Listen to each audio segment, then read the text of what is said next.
Hi guys, back again for another podcast. We're gonna, me and Brandon, we're just gonna talk about the weekend's games coming up. I think we'll maybe do a couple of these a week for the rest of the Six Nations, see how it goes. And obviously, if you like it, subscribe to both of our channels and comment with feedback. Always appreciated.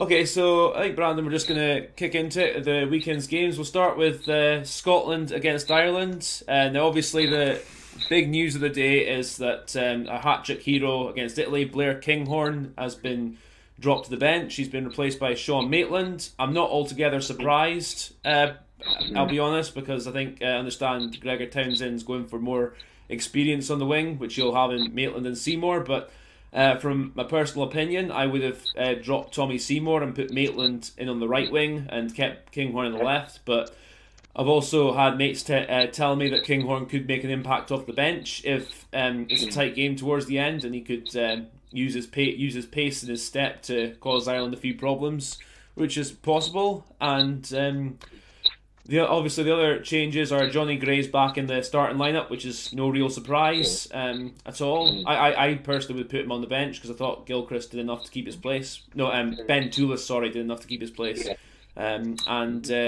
But yeah, like I said, I know what a good player Johnny Gray is in his day, even though I don't think he's been at his best this season at all. And other changes: Simon Bergen in for WP Nell. Nell obviously injured, no surprise there. And Rob Harley on the bench, who I'm not a big fan of, but he's there anyway. So yeah, what do you think of our chances in our team for Saturday? Well, I think it's a good side. First of all, it's good to see that you kept your 9, 10, 12, and 13 all the same. I thought Sam Johnson on Saturday against Italy, I thought he had a decent game for his first match. Finn Russell did take the game, so there's no surprise that he starts, obviously. And yeah, Kinghorn, it's an interesting one. Obviously, it's quite difficult for me personally to. I wouldn't drop someone who's on form as such. If someone scored 3 tries, they're on form, and if they're confident, I would say go for it. Kinghorn must be thinking, what more do I need to do to be starting against the Irish? But as you said, experience is really, really key. Sean Maitland coming in, loads of caps. He's done it before. So, yeah, him coming on off the bench, Kinghorn coming off the bench could be an impact player. Kinghorn has said that he wants to play fullback more, but you're not really going to displace Stuart Hogg because he's been fantastic, and his stats from Saturday, I had a look at them before, and I'll talk about them in a bit, were incredible. He had a fantastic match. But Kinghorn off the bench when a few Irish props are a bit tired, a few of the backs are a little bit tired, bring him on, bit of pace, could be something really, really good. And yeah, I think it's a decent squad, and I think you do have a chance to win the match. Against that in a bit. But yeah, it's a few little. Kinghorn is the one I'm surprised by. And as you said, Tommy Seymour maybe could have made way, and Kinghorn stayed on the pitch. And Seymour hasn't really done it in the autumn that much. He scored 2 against Fiji, but it was Fiji. And 3 against. Scored a hat trick against Fiji. A hat trick, sorry, my bad. I mean, to be honest with you, I think that's about the only real good game he's had for us since the Lions tour, because he's been in the squad. He's like, and to me, he's just kind of not really justified his place in the last since the Lions tour, apart from the Fiji game when he got a hat trick. So that's why I think, like, sort of maybe time to give Kinghorn a shot, give him his, because he's in form, he's playing well. We've also got Darcy Graham at Edinburgh, who's playing really well, and I'd actually recommend to everyone to watch out for him in the future, because I think he's got a big future. So yeah, I think he's really young. He's really young, talented, isn't he? Didn't he get the winning try for you for the Champions Cup? Yeah. It was quite an easy try though, because I think it was Pergosh just passed him. He just had to walk about 5 meters and he's in. But no, if you watch him play, he's a really talented winger with a good sidestep. I'd say he's probably I don't say not as good as Shane Williams, but he's like our version. He could be our version of Shane Williams. So I think he's one to look out for. But yeah, I mean, I really think with Tommy Seymour, he has to step his game up. He has to really show like his quality and he against the bigger teams, because to me he hasn't done it enough in the past couple of years. So I'm hoping he does on Saturday, and I'm hoping I'm wrong, obviously. But he's one player I really think needs to get his act together a bit. So. I don't feel like he gets involved in the game enough. He kind of stays out on the wing, sometimes comes in a little bit, but he can go missing for 50 minutes and he hardly touches the ball. And modern day wingers tend to come in field a lot. He's not the biggest build, so you can't use him as a George North where he can almost act as a centre in some parts of the match. But he needs to get involved more, get his hands on the ball more, run at the defence a little bit more. That's why I like Kinghorn, maybe because he's younger, doesn't have that fear factor, he just goes for it. So yeah, I was surprised that Kinghorn was dropped, but experience is going to be key in this match because it could be a very close match. Against Italy, me and you were speaking about before the game, we expected you to win quite comfortably, to be honest, and although the scoreline didn't look that comfortable, the game itself was pretty comfortable. And so, yeah, we'll get on to Italy later. But no, I was surprised Kinghorn was dropped, but a key player for you, obviously, is going to be Finn Russell again. What I love about him is how he takes the ball right up to the defensive line, and then he decides to pass or kick, so he draws in defenders really well. And as we said on the last podcast, I think him going to France has really benefited him. Absolutely. I think it's really helped him develop his game, playing against some of the best defences in Europe, because the French are just massive and, their pack is huge, as we saw on Friday. So I think it's really helped his game. And Laidlaw as well. I think him going to Clermont has helped him to develop his game as well. So yeah, it's going to be an interesting game. The Irish have made some interesting changes as well. Yeah. But yeah, no, I was just going to say one thing. I think I agree with you because I think Finn's definitely getting better at balancing between when to be cautious, when to be innovative, when to be a bit of a maverick. So, but again, like last Saturday, no disrespect to Italy, but was against Italy. This is going to be a much bigger challenge because I fully expect the Irish big boys to target him, and I hope he handles it. I hope that our pack can protect him enough to make sure he's got a platform to work from, so he's not getting the ball off slow ball, or he's not getting it where he's on the back foot. Because then I think Ireland, if that case, Ireland will just have a field day with him. But we need to make sure that because I don't think we're going to play the way we did against England. I think because we don't have like Manu Tuolangis or Billy Vunipolas. Or Mako Vunipolas at all, so we're gonna have to play a bit differently, and we're gonna have to, make sure we're solid up front and knowing when to use the back line and when to spread it. So yeah, that'll be interesting to see how we do that. But yes, I think we'll get on to Ireland now.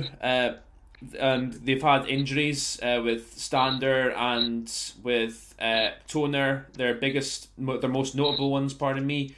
And Gary Ringrose as well is out. Rob Carney's back at fullback. I'm not... No surprise, is there? No surprise. No. I would have thought it would either be him or Schmidt might give Larmour a shot, but he's stuck with Larmour on the bench and he's gone for experience, understandably. Keith Earls is fit enough, keeps his place in the wing. I'm not hugely surprised that he's picked Chris Farrell at 13 over Robbie Henshaw. Obviously Henshaw is a pretty big player to drop out the 23 entirely, but I think Chris Farrell is he's a very direct player. He's a very strong player. He's got a good pass in him as well. So I'm not. You know what he's like because I think it was last year against Wales. He was absolutely brilliant in that game. I think he was man of the match. Yeah, and I'm not surprised Henshaw's been dropped. It wasn't his fault that he didn't have that bad a game. It was just that he was out of position. He played fullback a few times, but Carney coming in is no surprise at all. Experience, he's class. A few years ago, people thought he was past his best, but he seems to have come back to where he was. And I think it's obvious that he was going to come back in if he was fit. I do feel a bit for Henshaw. It wasn't, as I said, they played bad. It was that Ben Youngs' kicking behind with the box kicks was so good, was world class, that any fullback would have really struggled, and a fullback who doesn't Yeah. even usually play fullback, it was going to be tougher for Yeah, him. yeah. Just a few, yeah, Oh no, I was yeah, just just a few things about. carry on. Go on, sorry. Oh no, I was just gonna say about Henshaw. I think like it was that was where England were smartest because there were times he was a bit out of positioning and England spotted that and they tried to kick him behind and he was caught like between his 5 meter line and his own goal line with like many of the kicks. So, but I thought he did his best with what he had. But again, it's clear he started his career at fullback. I think it was fullback outside centre. He started his career, but it's clear he's so used to the centre now that he's got to be stuck there. I think from now on, so Yeah. that gives Ireland good depth at centre. But yeah, that's all I wanted to add there. You want to carry on with what you were saying? Yeah, that's fine. Yeah, and I think that a few of Ireland, well, a lot of Ireland's players on Saturday went missing. So players such as Sexton, he just completely went missing out of the match. Conor Murray can't remember what he did really in the match except for box kick a lot. Bundyaki didn't do anything throughout the whole match really, and so they can't afford to go missing in big games now. Obviously, England played really well and they were brilliant. They were fantastic.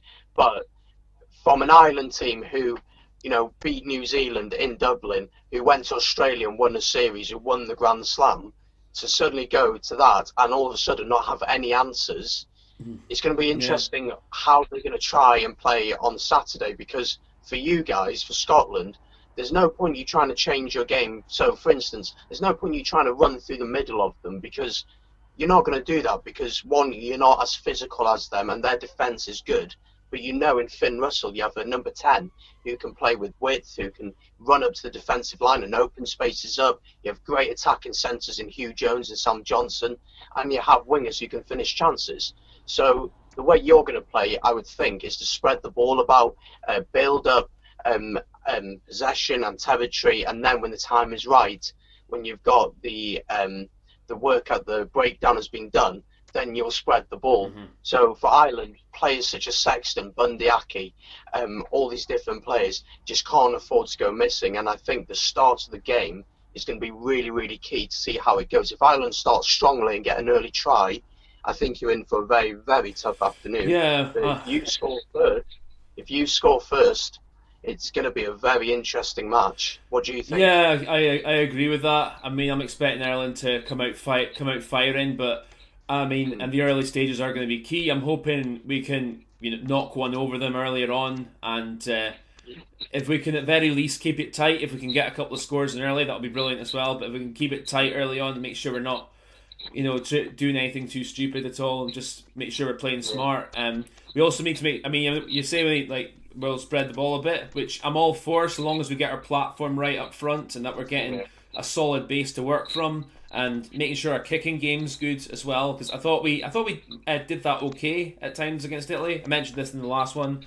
I think where I thought we were kicking for the corners pretty well, and we need to do, I'd say, better as well, if not better, against Ireland to make sure they're pinged back and put under pressure, like similar to the way England did. And I think we're capable of doing that. Obviously with Finn and Hoggy at fullback, and Greg Laidlaw as well can box kick. So I think if we can get the accuracy right in their kicking game, we can really ping them back and cause them a few problems. And I certainly think we've got the line out forwards to be more destructive at lineouts, which I don't think we were as much as I would have liked us to be against Italy, nor in the autumn, but I'm hoping that's an area we can improve on, so we'll see what happens there.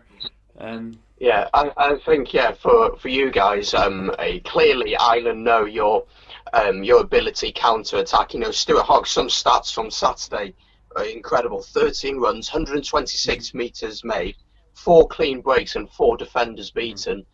So they're not going to kick the ball straight to Hogg. No. So Ireland are obviously going to have a lot of possession, I would assume.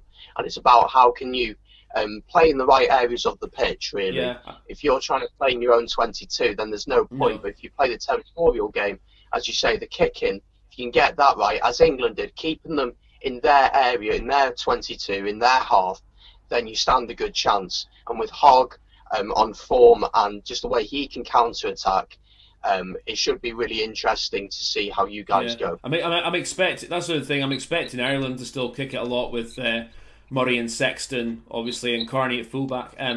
But I'm not expecting from the kicking game Hogg to see as much ball directly. Because I remember when Saracens played Glasgow a couple of years ago in the quarter-final Hurricane Cup, where their kicking game, they basically just like kicked it so accurate, crisp accuracy to make sure it's trying to take Hogg's attacking threat out of the equation. I'm expecting Ireland to try and do similar to us on Saturday, so we need to make sure that we're smart enough with that, and that we're not giving away anything cheap, and that when we get the ball, we're trying to keep it, and we're knowing where to kick it back to, and that we're accurate. So I think it's going to be a game of accuracy more than anything, and it's going to be it's going to be decided by like who's maybe going to make the odd mistake here and there. Like all majority of international games, I think it's going to come down to small margins, but like I said, hopefully, in that situation, we can be smart enough to outmaneuver them and outpace them. But we'll see. Up front, obviously, Ireland have gone for they've gone bringing Sean O'Brien back, and with standard out, they've gone for Jack Conan at 8, which I think are very interesting calls. And again, suggesting that they're going to try and absolutely power us up front, especially with Sean O'Brien being back there. And that's, I think, how they're going to play. They're going to be pretty physical, pretty pragmatic, and we need to make sure that we're smart enough to deal with it, and that we're not trying to force the game either. That we're knowing like when to pick our chances. And like I said, if it's a tight game and we can be smart enough in the last 10-15 minutes, I think we can definitely do it. Yeah, and I think, as you say, it's about being patient, making sure you have the right base, the right platform to go forward and attack. And it could come down to one or two mistakes. Ireland, coming up to you guys, they're a wounded animal, and they are going to be dangerous, we know that. But at home, you do stand a chance. Would I back you on Saturday? Maybe not. I'll be honest with you, I do expect Ireland to win. I don't expect a bonus point. I think it'll be really close. I'm going to say there's going to be 7 to 10 points in it. That's what I think. But I think Ireland will have enough to beat you on the day. But I'd like to be proved wrong. So who knows? What about you? What do you think?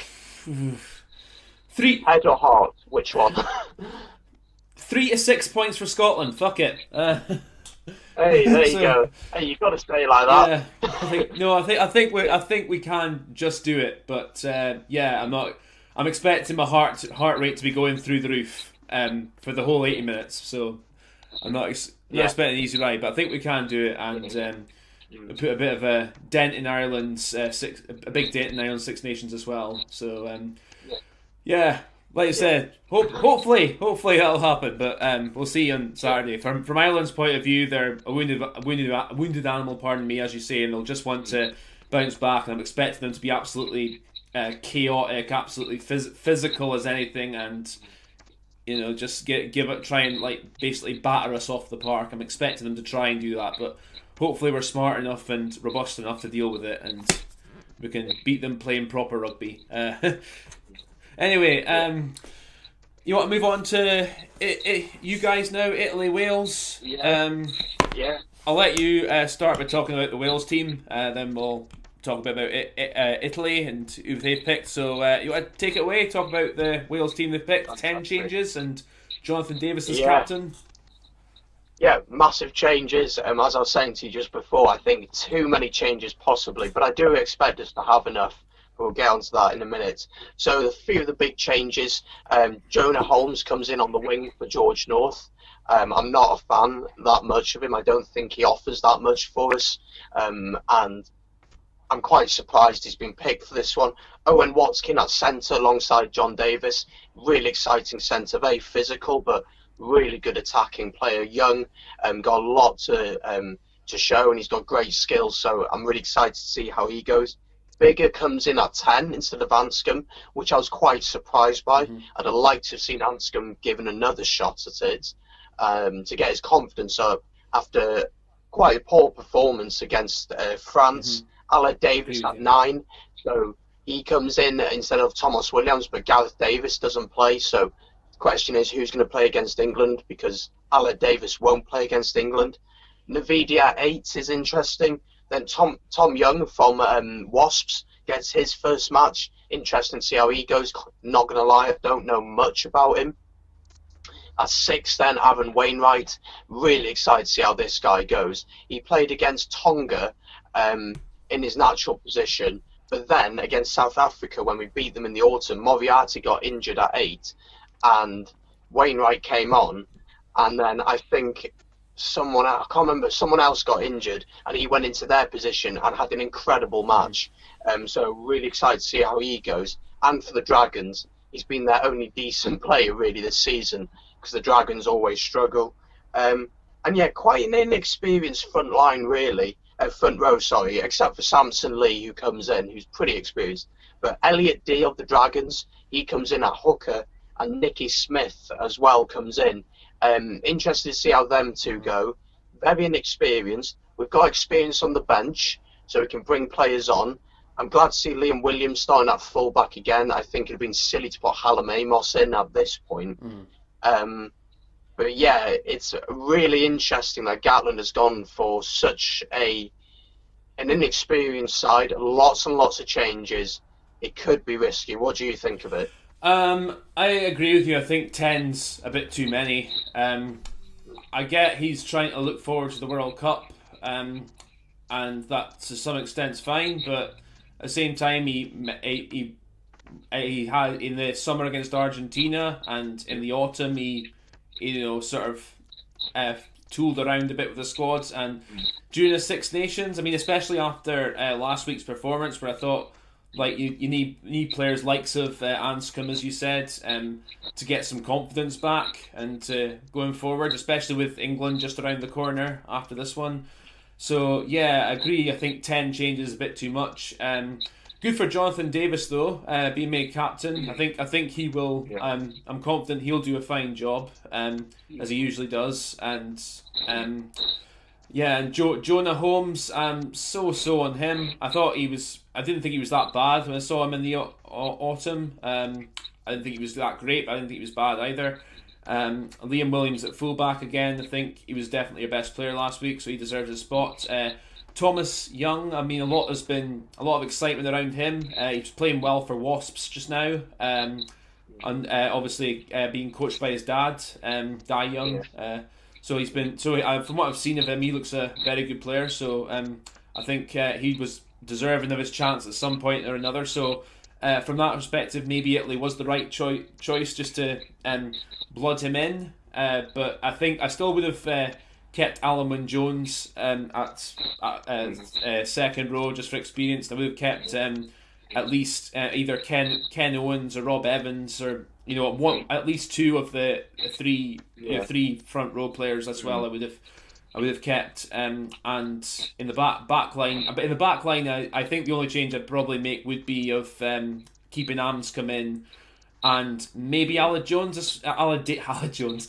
Davis. Maybe interesting. We're walking in the air.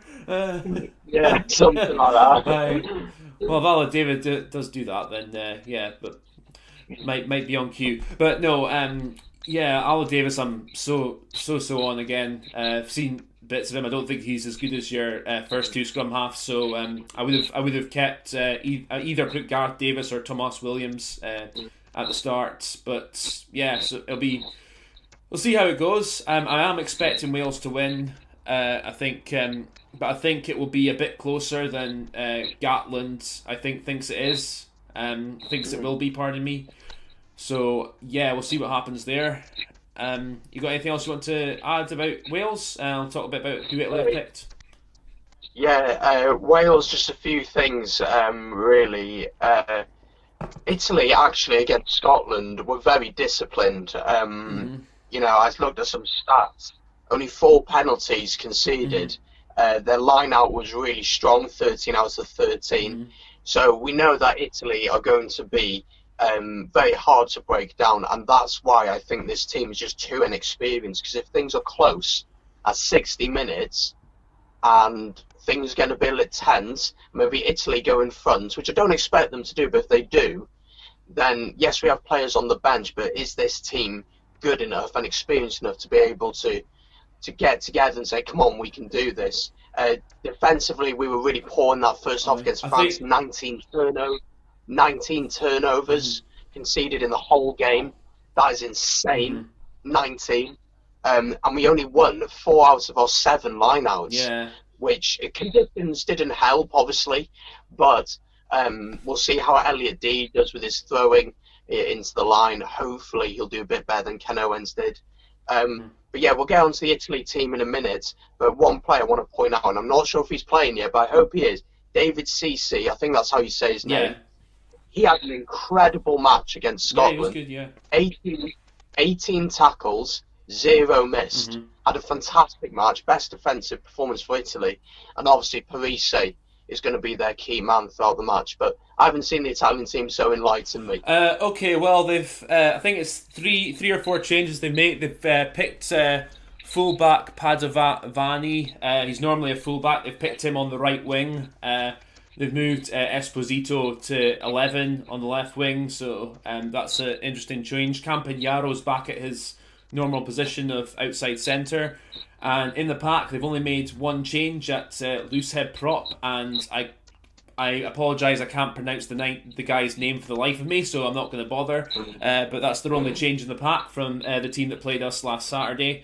So that is the Italian team. I expect them again. I think they will be fairly solid in the set pieces. I think I agree with you about that guy, David Cisse. I thought he had a very good game. I thought their scrum half as well, who was obviously stepped in for Tito Tebaldi, but he's picked again for Saturday. I thought he looked a pretty decent player. Pavazzani, sorry, pardon me. I think he looks like he could be a decent sniper, if not be a great controller. But yeah, I mean, I think I don't think you should worry too much if it's a close towards the end, because I think Italy will fall off the rails a bit unless they get like 5-10 points ahead, which will give them a lot of confidence. But I expect you to be in front. I can't say how close it would be in the last going into the last 20 minutes, and I'm expecting your bench to make an impact and to just seal the game with that. And I think you do have enough experience in your backline as well. You've got Bigger, you've got John Davis, obviously. You've got Liam Williams at fullback. So you've got the players, the know-how players there.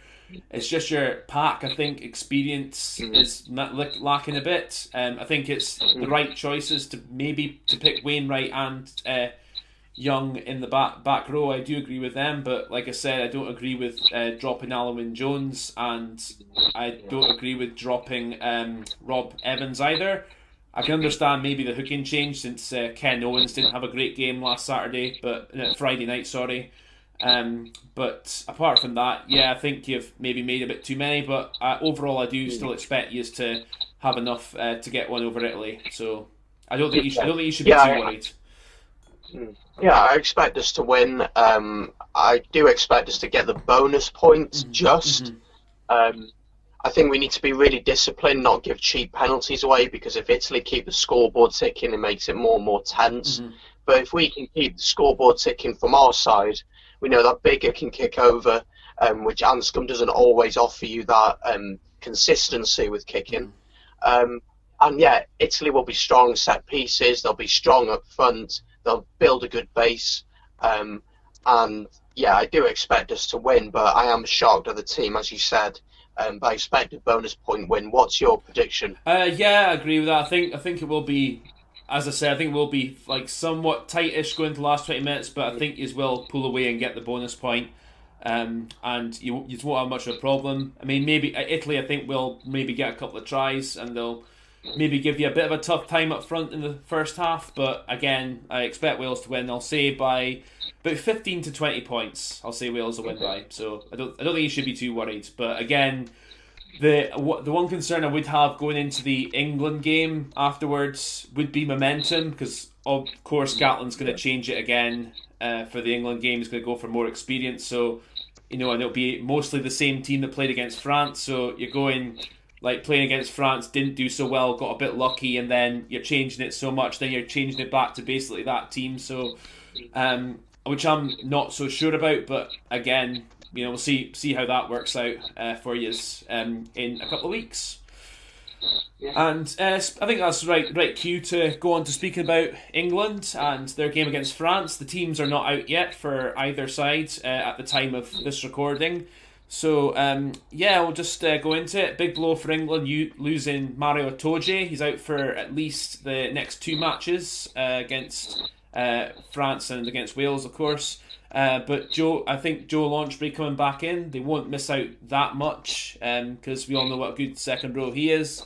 And apart from that, I don't think England will really make any significant changes. I think there's going to be a couple on the bench. I expect Dan Cole and Ben Moon. Is that his first name? Ben Moon? Yes. Yeah. I expect they'll come in on the bench as prop cover. But apart from that, I'm expecting basically the same England team to go out on Sunday to play France. So what's your thoughts on that? I think there could be one possible player who could force a case to come in. He's been injured, played really well when he played in the autumn for England. That's Joe Cokanasiga, the back winger. Machine, absolute machine, fast, strong, and he had such an impact in the autumn. So he could have a case at home against France, who are playing really poorly at the minute, to be honest. Low on confidence for France. It could be the game for him. I don't know. I'd put sorry man. I don't know. I'd put him on the bench. Just put Chris Ashton back on the sidelines for a bit more, which will. He'd be gutted at that. He's like, he's worked his way. He's got. I'm back in the team. Then it's like, no, we don't need you now. But yeah, I think Chris Ashton is a good player, but for me, he's a wee dick. Joe.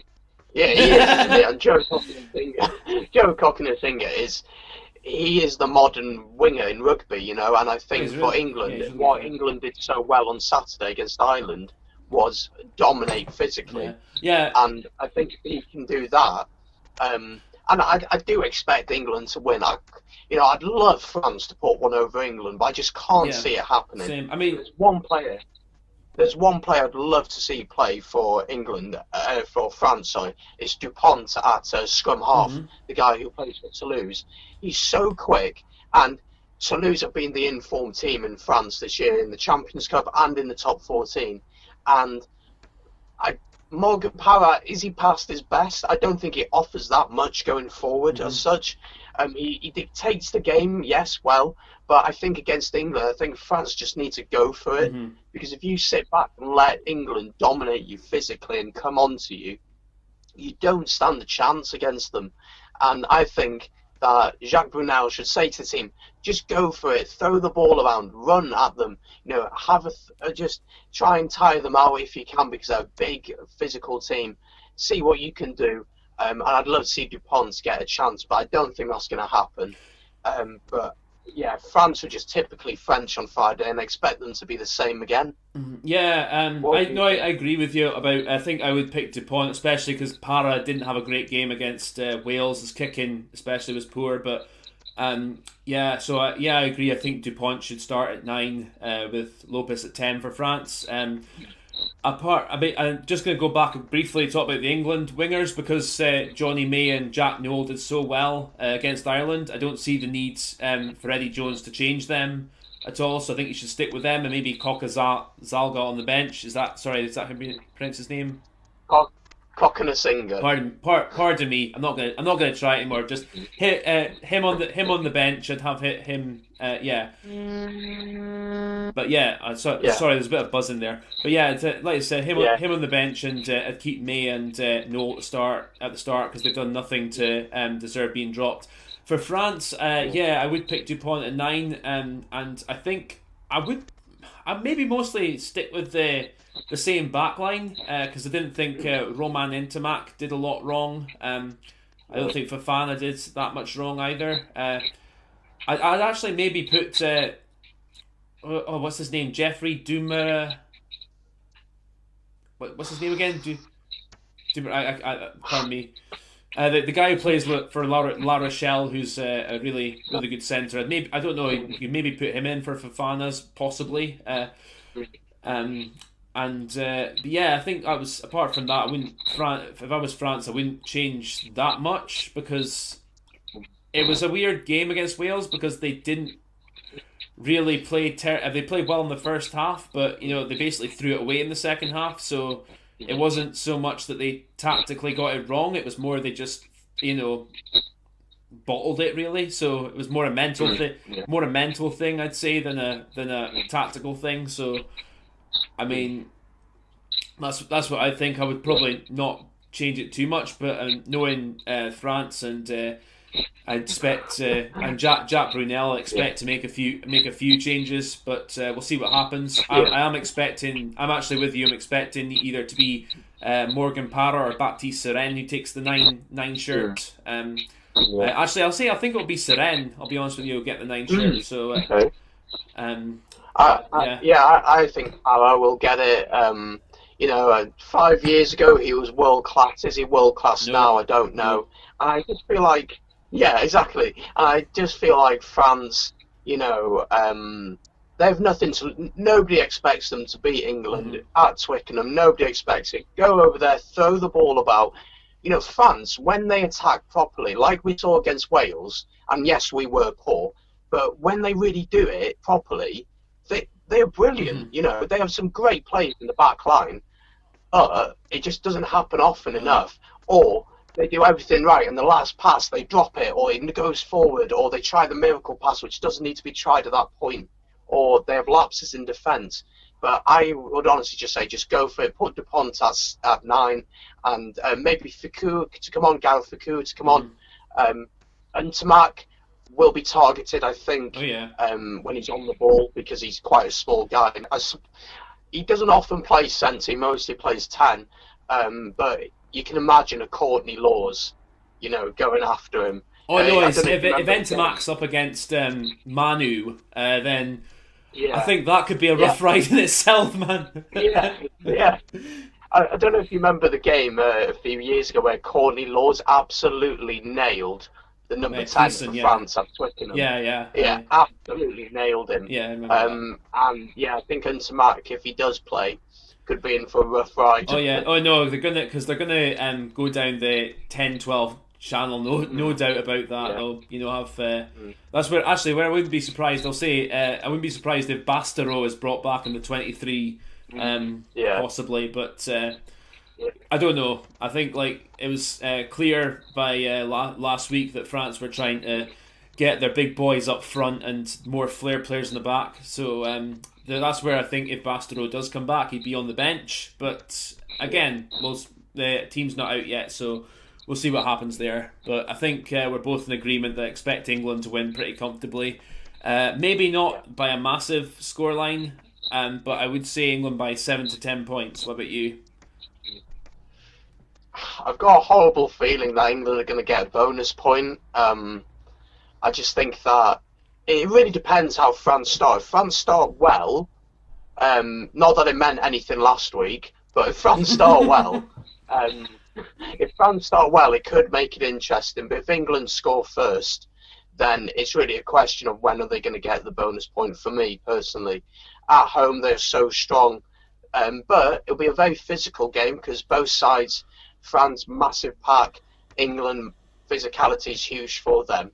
So it's really going to be a battle of the forwards. Whoever wins that will definitely come on top. But I just think England will have too much. So I'm going to say England by 15 to 20 points. Okay. That's my prediction. Yeah, like I said, I think we're both in agreement that England will, win that. And I mean, I expect them to have too much nous and too much energy for France as well. That's another problem with France is as well as their ability to mentally capitulate is their fitness as well, because they've got a big forward pack, and I think England with Farrell's kicking game and tactical now still have enough to move that big pack around to wear them down. And I think in the end, it'll be too much for them. But I think France will keep it close enough that England go 7 to 10. But I wouldn't be surprised if you're right either, man. So that's that. Got anything else you want to say about? No, I think that's it. Just looking forward to the matches. Yeah, so for me, it's Ireland, Wales, and England to win. And for you, Scotland, Wales, and England to win. Is that Yeah, right? yeah.